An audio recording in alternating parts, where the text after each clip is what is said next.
Evangelho de Mateus, capítulo 15, versículos 21 a 28, diz assim: Partindo Jesus dali, retirou-se para os lados de Tiro e Sidom. E eis que uma mulher cananeia, que viera daquelas regiões, clamava: Senhor, filho de Davi, tem compaixão de mim. Minha filha está horrivelmente endemoniada. Ele, porém, não lhe respondeu palavra. E os seus discípulos, desculpem, aproximando-se, rogaram-lhe: Despede-a, pois vem clamando atrás de nós. Mas Jesus respondeu: Não fui enviado, senão as ovelhas perdidas da casa de Israel. Ela, porém, veio e o adorou, dizendo: Senhor, socorre-me. Então ele respondendo disse: Não é bom tomar o pão dos filhos e lançá-lo aos cachorrinhos. Ela, contudo, replicou: Sim, Senhor. Porém, os cachorrinhos comem das migalhas que caem da mesa dos seus donos. Então lhe disse Jesus: Ó mulher, grande é a tua fé. Faça-se contigo como queres. E desde aquele momento, sua filha ficou sã. Amém. Senhor amado, graças te damos pela tua palavra, que é para nós, ó Senhor, uma inesgotável fonte de sabedoria, de revelação e de poder também, ó Pai.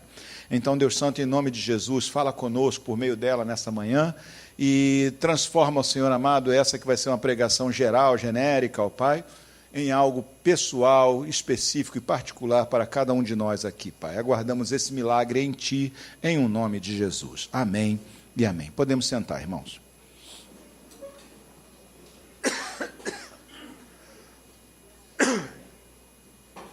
Engasguei.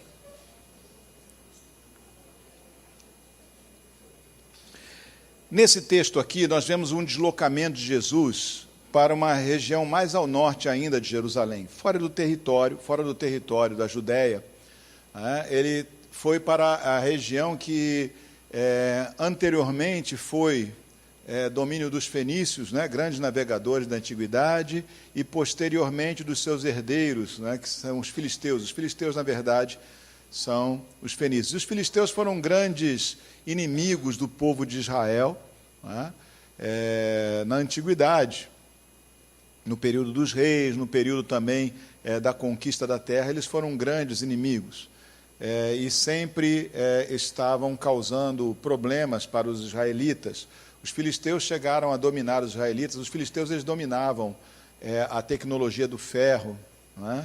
Eles já estavam na idade do ferro, enquanto os israelitas estavam na idade do bronze. E eles dominaram os israelitas e proibiram, inclusive, que se fizessem em Israel ferramentas de ferro ou mesmo armas de ferro durante um determinado período. Ainda no tempo dos juízes, logo depois da conquista da terra de Canaã. E aqui, no caso, essas duas cidades aqui que são mencionadas por Mateus, Tiro e Sidom, foram cidades principais, portuárias, e principais dos fenícios, depois dos filisteus. E Jesus, então, está muito mais ao norte de Jerusalém, está fora do território da Judéia. Quando João Batista foi executado, Jesus se afastou da Judéia, só voltou para as festas, para a festa da Páscoa, mas ele se afastou, e como pregador ele foi pregar nas regiões mais ao norte, Cesareia, que está um pouquinho ao sul de Tiro e de Sidom, e agora ele vai para essa região que compreende o que hoje é o Líbano. Aquele lugar que já foi um lugar tão bonito, não é isso? E foi destroçado por 40, 50 anos de guerra civil, e agora domínio do Hamas e outras coisas mais. Então, o Líbano, essas duas cidades, elas estão dentro do atual território do Líbano, ao norte de Israel, um pouquinho ao sul, sudoeste da Síria. E ali, Jesus, chegando naquele lugar, veio ao encontro dele uma mulher cananeia. Essa mulher, então, obviamente, ela não faz parte do povo de Israel. Ela era uma mulher gentílica.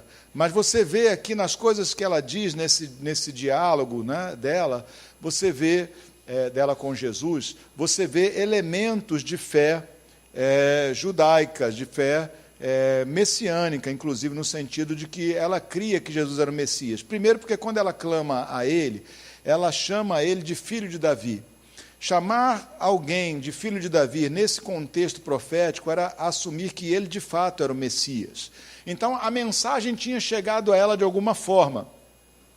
Porém, Jesus, no seu ministério, né, aqui terreno, vamos dizer assim, ele veio para pregar aos judeus, as ovelhas, como ele mesmo falou, eu não vim senão para pregar as ovelhas perdidas da casa de Israel. Eu vim para a casa de Israel, eu vim para os judeus, e de fato foi para isso que Jesus veio, o que não exclui o ministério dele aos gentios. Aqui mesmo nós temos um exemplo prévio, não é? Uma prévia do ministério aos gentios, mas essa parte ficaria para os apóstolos, para os discípulos de Jesus. Esses sim seriam enviados posteriormente. Mas você vê que o próprio Jesus, ele ao sair das cidades do território da Judéia, ele entra num território gentílico, onde havia judeus também. Por isso ele sempre ia pregar nas sinagogas. Mas o ministério de Cristo foi basicamente e primeiramente aos judeus. Primeiro, o evangelho tinha que ser pregado a eles, por causa, obviamente, da aliança que Deus fez com os seus antepassados, principalmente com Abraão. Então, Jesus está cumprindo o seu papel messiânico, pregando praticamente exclusivamente aos judeus. Está pregando em aberto, mas ele se direcionando, ou se dirigindo basicamente aos judeus. E aí surge essa mulher, uma mulher cananeia, uma mulher da região de Tiro e de Sidom, uma mulher que não é geneticamente do povo de Israel, que não é uma mulher do público-alvo, vamos dizer assim, da pregação inicial do Senhor Jesus, mas uma mulher que chega a ele clamando, e ao clamar ela mostra elementos da sua fé. E aí então, quando ela clama ao Senhor Jesus, ela chama ele de filho de Davi, ou seja, reconhece nele o Messias esperado, reconhece nele que ele é da linhagem real, profetizada, de um reino que não teria, não acabaria em Davi, mas continuaria adiante, mas aí no caso, um reino messiânico em Cristo. E ela chama ele então de filho de Davi. Os seus discípulos, obviamente, só queriam de imediato se livrar do constrangimento, porque você imagina, você está andando, tem uma mulher clamando atrás de você, gritando, filho de Davi, tem misericórdia de mim. O que ela, desculpe, ela clamava, Senhor, filho de Davi, tem compaixão de mim, minha filha está horrivelmente endemoniada. E ela está lá falando isso e falando alto sobre isso, e os discípulos chegaram perto dele e disseram, Senhor, despede essa mulher, porque ela vem clamando atrás de nós. Aqui, me parece que eles mais estavam preocupados em que Jesus desse uma ordem para ela, olha, não vou resolver nada contigo, não tenho, do que qualquer outra coisa. O que parece que Jesus de imediato atende. E ele vira-se para ela, e ele diz para ela, primeiro ele diz, olha, eu não fui enviado senão para os discípulos, senão as ovelhas perdidas da casa de Israel. Ela, porém, veio e o adorou. Olha a continuidade. Em primeiro lugar, a crença dela, a esperança messiânica dela nele. Agora ela se aproxima e ela o adora. Bom, se ela tinha essa crença e essa esperança messiânica, então podemos dizer que ela tinha conhecimento da religião, da cultura judaica, e que ela jamais poderia se prostrar diante de um homem para adorá-lo. Mas ela vem até Jesus, ela se prostra diante dele e ela o adora. Então, o que ela está dizendo com isso? Ela está atribuindo a ele a divindade, porque nenhum judeu jamais adoraria, seja ele um prosélito ou seja ele um judeu nativo, jamais adoraria uma pessoa. E ela vem e se prostra para adorá-lo, ou seja, isso mostra que ela compreendia que ele não era apenas descendente de Davi, mas que era filho de Deus, que ele era esse Messias, não um general de exército, mas um divino, esperado, não é isso? Ela vem, adora a ele, e ela diz para ele, ela clama a ele, e ele ela pede socorro a ele, e ele então responde para ela uma coisa que, de primeira mão, quando a gente olha assim, nos parece uma resposta dura, nos parece uma resposta bem dura, ele vira para ela e diz: olha, não é bom tomar o pão dos filhos e dar aos cachorrinhos. Não é bom tomar o pão dos filhos e dar aos cachorrinhos. O que ele está dizendo é que você está numa escala, né, de valores ou de prioridades inferior. Que você está dizendo para ela que ela não estava em igual condição aos demais. Mas, para nós ocidentais, você dizer uma coisa como essa seria grave, seria bem esquisito. Na verdade, para um oriental daquela região, chamar alguém de cão era um problema muito mais sério. Entende? Porque você até pode falar para alguém brincando: seu cachorrão, né? Do tipo assim, seu sem vergonha, seu sapeca, sei lá, seu bagunceiro, ou coisa parecida. Se for teu amigo, entre homens isso é mais ou menos assimilado. Mulheres não gostam desse tipo de coisa, não. Mas um homem às vezes chamou de cachorro: você é um cachorro mesmo, né? Isso é um elogio, quer dizer, eu sou teu amigo, olha como eu gosto de você.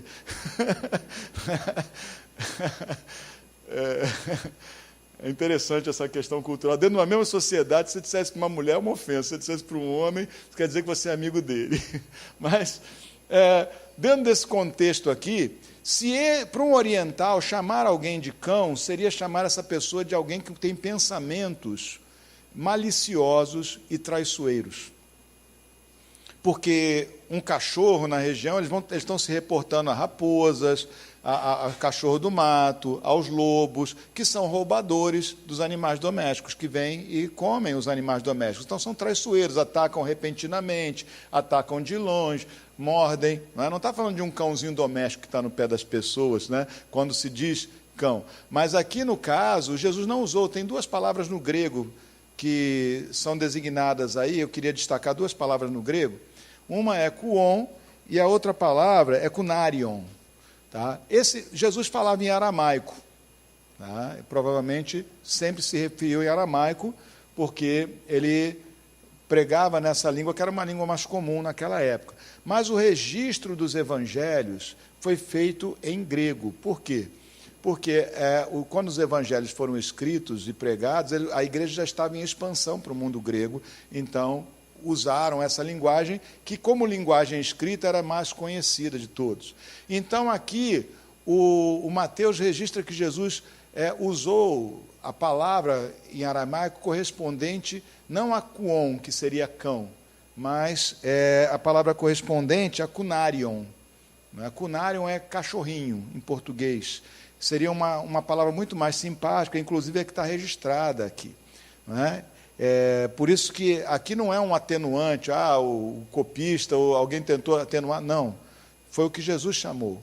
Jesus não chamou ela de uma pessoa traiçoeira, ou de pensamentos pervertidos, ou que tinha malícia ou maldade na sua cabeça. Ele estava dizendo para ela, né, ele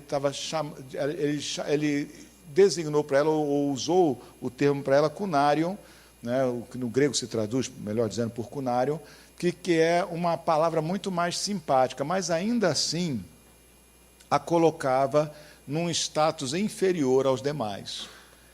Mas note que mesmo recebendo um status inferior, né, e até mesmo comparado com um ser inferior, né, ainda assim essa mulher continua com a mesma disposição do coração. Ela não se ofende, ela não se retrai, ela não se recolhe, ela argumenta. Ela diz, mas também os cachorrinhos comem das migalhas que caem da mesa. E aí ela usa uma outra expressão, ela diz, dos seus donos, ou do seu dono. Olha o tipo de fé que essa mulher tem. 1, ela tem consciência de que ele é Messias. 2, ela adora a ele. 3, ela tem certeza da sua misericórdia porque ela continua insistindo. 4, ela chama ele de dono. Ela entendia que ele tinha sobre ela total direito, né, de propriedade. Ele a comparou com um cachorrinho, e eu digo aqui que essa é uma palavra provocativa, né, e certamente o Senhor conhecia o coração dela e sabia até onde podia ir, e ela responde dizendo, é verdade. Mas até os cachorrinhos comem das migalhas da mesa do seu dono. E é isso que, quando ela fala essa frase, que Jesus finalmente sentencia. Né? Ele diz: grande é a tua fé. Grande é a fé dessa mulher, porque ela sabia que ele era o Messias. Grande é a fé dessa mulher, porque ela adorou aquele que era adorável. Grande é a fé dessa mulher, porque ela confiou na sua misericórdia. Não é? Grande é a fé daquela mulher, porque ela compreendeu que esses atributos que estavam sobre Jesus faziam dele a autoridade completa sobre a vida dela. Dono, proprietário, você quem manda. É o que ela está dizendo para ele. Você manda. Mas é um fato, os cachorrinhos comem das migalhas da mesa do seu dono. Ela podia ter saído de perto, ela podia ter se afastado imediatamente, mas ela sabia que ali estava alguém que era misericordioso. Como? Pela pregação da palavra que ela veio a crer, através da qual ela veio a crer. Então, meus irmãos, qual é a grande lição que nós temos aqui? E nós devemos tirar e colher da ação e da experiência dessa mulher. Ela não tinha reservas contra a autoridade, contra o chamamento, contra quem Jesus era. Ela não tinha nenhuma reserva, ela tinha plena certeza de que tudo era dele, era para ele, deveria ser feito do modo dele. Coisa que nem todos aqui têm. E eu digo não por fazer uma acusação direta ou saber, mas estatisticamente eu sei que tem muito teimoso sempre. Tem sempre, no meio das pessoas que servem a Deus, aqueles que reservam certas áreas da sua vida e não permitem que o senhorio de Cristo chegue a tocar nessas áreas. Ah, não, eu faço isso, faço aquilo, mas isso aqui eu vou fazer do meu jeito. Eu vou fazer do meu jeito. Mantém-se, ou mantém a ilusão de que são proprietários de certas áreas da sua vida, esquecendo que Ele é Senhor de todo o universo, de tudo que há, de tudo que está criado. E negam a Ele senhorio ou propriedade sobre áreas, e às vezes vastas áreas da sua vida, negando a Ele, então, a condição de ser de fato dono. E se chateiam quando ouvem falar que Ele exige delas tal coisa, que Ele exige subjugação, ou submissão, em determinada área.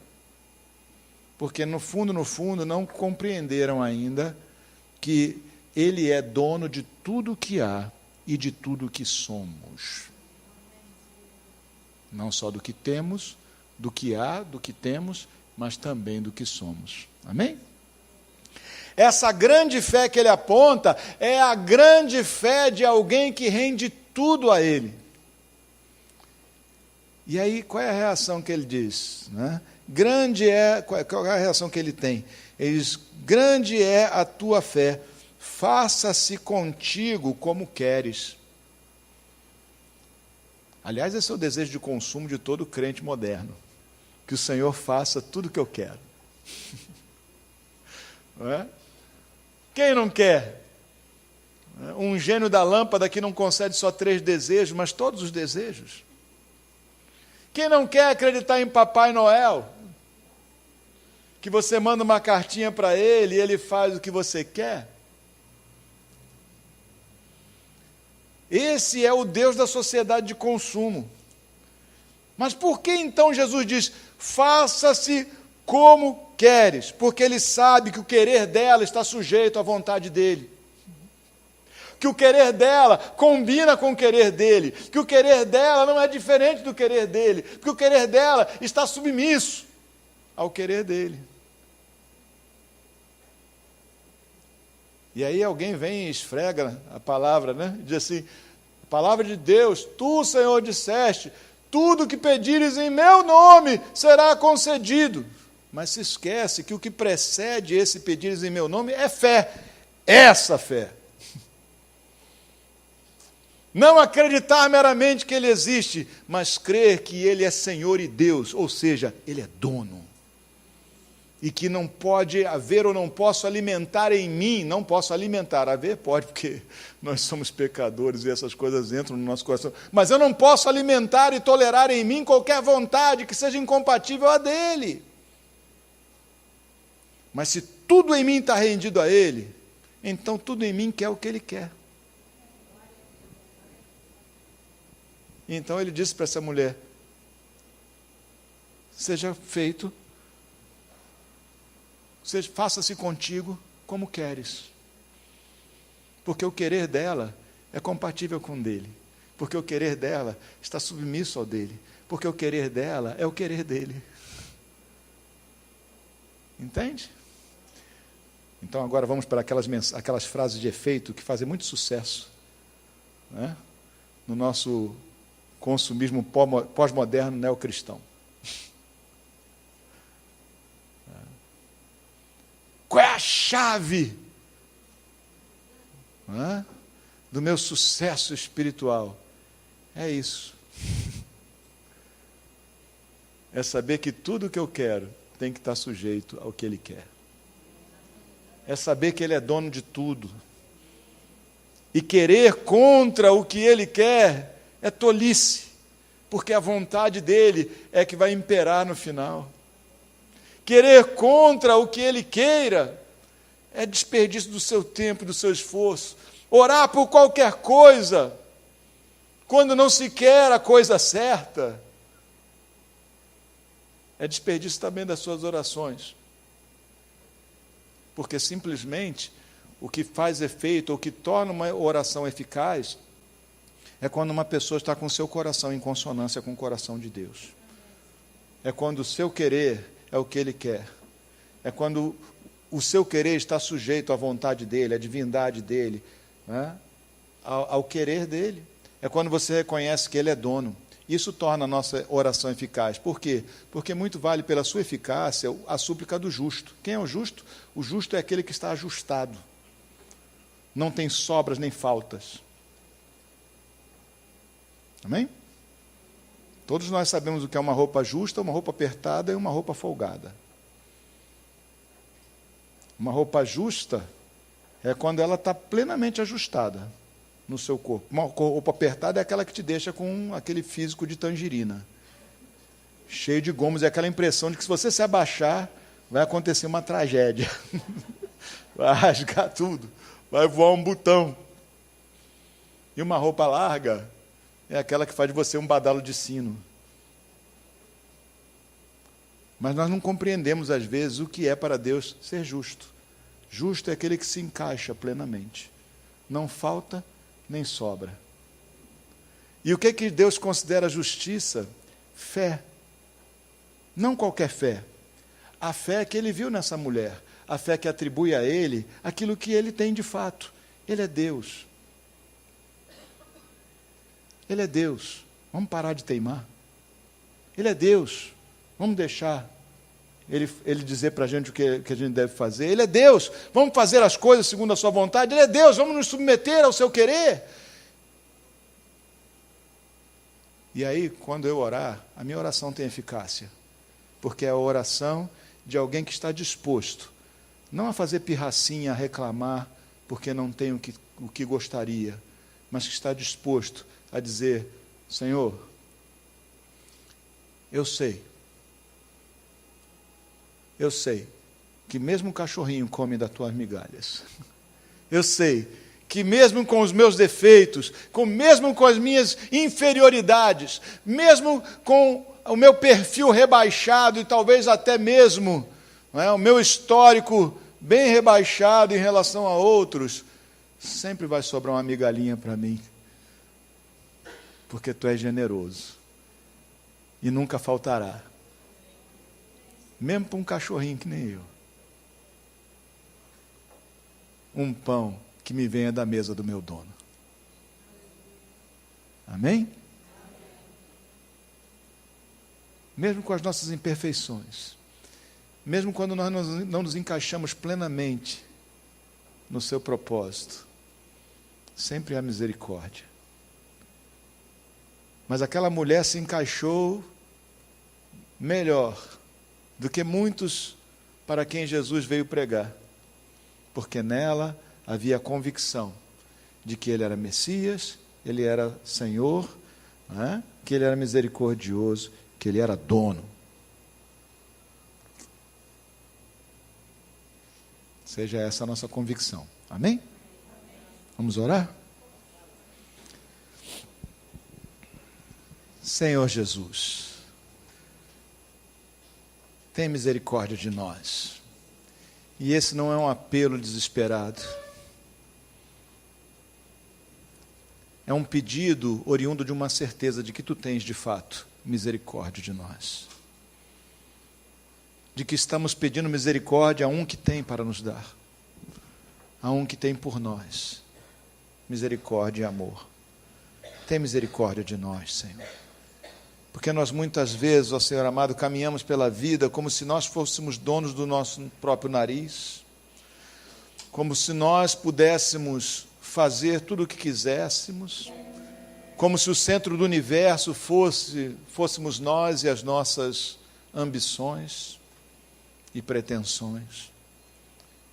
Senhor amado, ensina-nos, ó Senhor, a ser de fato submissos à Tua vontade, a não negar a Ti, ó Senhor amado, áreas da nossa vida, da nossa existência, a não esconder de Ti na sombra das nossas desculpas,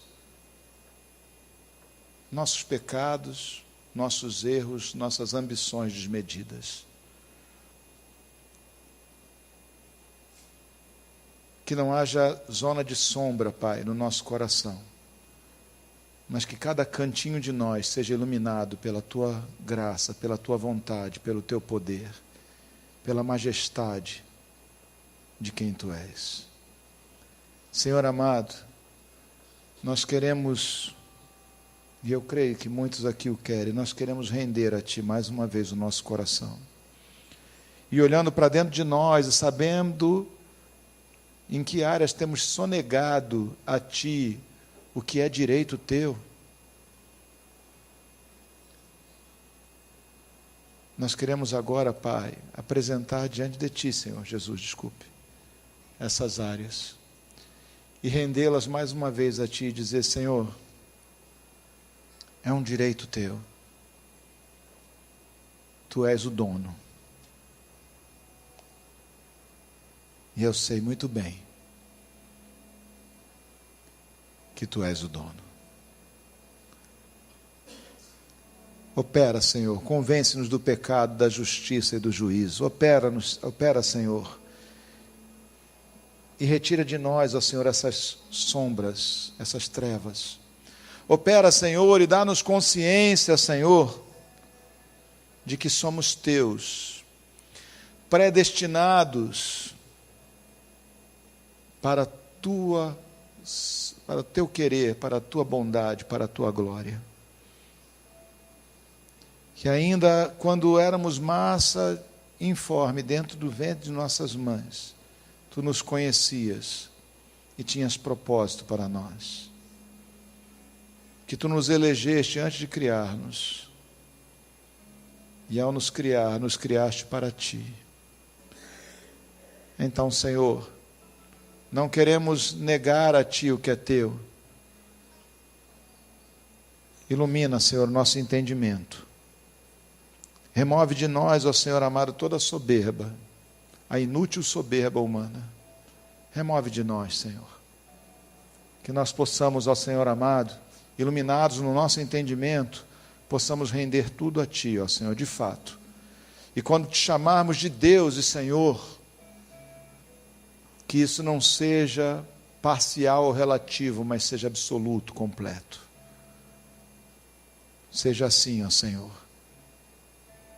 Sejas completamente Senhor e Deus, dono de tudo que temos e somos, e de tudo que há. Em o nome de Jesus. Amém e amém.